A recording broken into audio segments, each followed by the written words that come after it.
Lateral epicondylitis, tennis elbow. Lateral epicondylitis, commonly referred to as tennis elbow, is an overuse condition resulting from eccentric stress at the origin of the common extensor tendon, primarily affecting the extensor carpi radialis brevis, ECRB, and causing tendinosis and inflammation. The diagnosis is typically clinical, characterized by tenderness over the lateral epicondyle that worsens with resisted wrist extension. Management is usually conservative, involving nonsteroidal anti-inflammatory drugs, NSAIDs, activity modification, and bracing. Surgery is rarely required and is considered only for patients who do not respond to non-operative treatment. Etiology and pathophysiology. Lateral epicondylitis, commonly known as tennis elbow, is primarily an overuse injury affecting the extensor carpi radialis brevis, ECRB tendon. The condition is often triggered by repetitive wrist extension combined with forearm pronation, movements frequently observed in various occupational and athletic activities. Pathoanatomy. Lateral epicondylitis is believed to originate as a microtear at the origin of the extensor carpi radialis brevis, ECRB tendon. In some cases, the pathology may also extend to involve microtears in adjacent tendons, such as the extensor carpi radialis longus, ECRL, and the extensor carpi ulnaris, ECU. Importantly, the condition represents a degenerative tendinopathy rather than a purely inflammatory process, characterized by collagen disorganization, angiofibroblastic hyperplasia, and tendon thickening over time. Pathohistology. Microscopic examination of tissue affected by lateral epicondylitis typically reveals features consistent with the degenerative process known as angiofibroblastic hyperplasia. This condition is characterized by disorganized collagen fibers, increased vascularity, neovascularization, absence or scarcity of inflammatory cells. Presentation and symptoms. Lateral epicondylitis commonly presents with pain localized to the lateral aspect of the elbow, particularly during activities that involve resisted wrist extension or repetitive gripping. Patients often report discomfort during tasks such as lifting, shaking hands, or using tools. A notable decrease in grip strength is also frequently observed, which may impair daily function and athletic performance. Physical examination.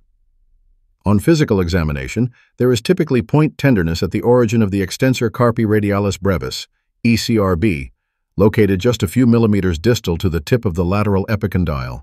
Palpation over this area elicits pain, and resisted wrist extension may reproduce the patient's symptoms. Inspection usually reveals no visible swelling, but localized tenderness remains a hallmark diagnostic feature. Neuromuscular evaluation. Patients with lateral epicondylitis often exhibit decreased grip strength due to pain inhibition and tendon dysfunction. A thorough neurological examination is essential to distinguish lateral epicondylitis from other conditions such as radial tunnel syndrome or cervical radiculopathy, which may present with overlapping symptoms. Provocative tests. Several clinical maneuvers can provoke pain over the lateral epicondyle and assist in confirming the diagnosis. These include resisted wrist extension with the elbow fully extended and forearm pronated, resisted extension of the long fingers, and passive wrist flexion in pronation. Additionally, pain elicited by resisted extension of the third digit, known as Maudsley's test, is particularly specific for involvement of the extensor carpi radialis brevis, ECRB. Maximal wrist flexion may also reproduce symptoms in affected individuals. Evaluation for elbow instability. It is important to rule out elbow instability in patients presenting with lateral elbow pain, particularly lateral ulnar collateral ligament, LUCL, insufficiency. Two commonly used provocative maneuvers include the chair test and the push-up test, both of which can reproduce symptoms associated with posterolateral rotatory instability. Intra-articular pathologies should be considered in the differential diagnosis of elbow pain. Osteochondritis dissecans, OCD, and arthritis commonly present with decreased range of motion. Additionally, a posterolateral plica may cause pain or clicking during passive elbow flexion, particularly when the forearm is in pronation or supination. Imaging evaluation. Radiographic imaging is a routine component of the assessment for lateral elbow pain. The recommended views include anteroposterior, AP, and lateral projections of the elbow. While radiographs are typically normal and seldom alter clinical management, they may reveal helpful findings in some cases. These include calcifications near the lateral epicondyle, present in up to 50% of patients, and signs of previous surgical intervention. MRI, not necessary for diagnosis, may be helpful to rule out other potential sources of pain if diagnosis is unclear. Increased signal intensity at ECRB tendon origin may be seen, up to 90% of cases, T-thickening or thinning edema T-tendon degeneration. Differential diagnosis. When evaluating lateral elbow pain, a broad differential diagnosis should be considered. Posterolateral plica and posterolateral rotatory instability can mimic symptoms of lateral epicondylitis and should be assessed through clinical examination. Radial tunnel syndrome presents with tenderness approximately 3 to 4 cm distal and anterior to the lateral epicondyle, and is typically aggravated by resisted third finger extension or resisted forearm supination. Other important considerations include occult fractures, cervical radiculopathy, and triceps tendinitis. In younger athletic populations, capitellar osteochondritis dissecans may present as activity-related pain. Degenerative conditions such as radiocapitellar osteoarthritis and repetitive trauma-related osteochondral injuries should also be included in the differential. Nonoperative treatment. Nonoperative management is the first-line approach for lateral elbow pain, particularly in cases of lateral epicondylitis. Initial treatment typically includes activity modification, application of ice, nonsteroidal anti-inflammatory drugs, NSAIDs, physical therapy, and adjunctive modalities such as ultrasound therapy. NSAIDs may offer short-term symptom relief, but should be used with caution due to the potential for gastrointestinal side effects. Additional supportive measures include counterforce bracing, such as a forearm strap, which can help offload stress on the extensor tendons.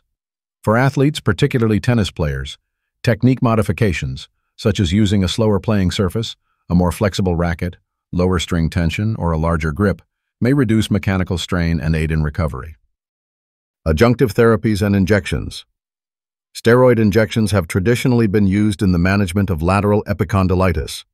However, their efficacy remains controversial. A randomized controlled trial comparing corticosteroid injections to placebo demonstrated no significant differences in pain relief, grip strength, or patient-reported outcomes. Moreover, repeated injections may have detrimental effects on surrounding soft tissue, including muscle atrophy and skin changes. In contrast, alternative treatments such as structured physical therapy regimens, acupuncture, and topical modalities like iontophoresis or phonophoresis have shown benefit in symptom control. Among injection-based options, platelet-rich plasma (PRP) therapy has emerged as a more promising intervention, demonstrating superior long-term outcomes in pain relief, tendon healing, and functional recovery when compared to corticosteroids. Non-operative outcomes and additional modalities. Additional non-operative modalities have been explored in the management of lateral epicondylitis, though evidence remains variable. Extracorporeal shockwave therapy has not demonstrated significant benefit over placebo at 6-month follow-up. Similarly, while topical nitroglycerin patches have been proposed for tendon healing, definitive evidence supporting their routine use is lacking. Importantly, most patients, approximately 80–90%, experience substantial improvement within 1 year using conservative measures. Only a small proportion, 2 to 4%, ultimately require surgical intervention. Notably, no specific non-operative treatment protocol has consistently outperformed simple observation or placebo in long-term outcomes. Operative treatment. Surgical intervention is typically reserved for patients with persistent symptoms of lateral epicondylitis who have failed to respond to an adequate course of non-operative treatment, generally defined as at least 12 months of conservative management. The most commonly performed procedure involves release and debridement of the extensor carpi radialis brevis, ECRB origin. Operative treatment is most appropriate in patients with a clear diagnosis of isolated lateral epicondylitis, without significant intra-articular pathology or contributing conditions. Careful patient selection is critical to optimize surgical outcomes. Surgical technique. The surgical release and debridement of the extensor carpi radialis brevis, ECRB, origin can be performed using either an open or arthroscopic approach. Both techniques have demonstrated comparable outcomes in terms of patient satisfaction, return to work, and complication rates. Contraindications to surgery include an inadequate trial of non-surgical treatment and poor patient compliance with recommended conservative measures. While 90 to 100% of patients experience improvement in symptoms following surgical intervention, up to 40% may report some degree of persistent pain postoperatively, underscoring the importance of appropriate patient selection and counseling. Thanks for watching. Subscribe Orthopedics Trauma in YouTube.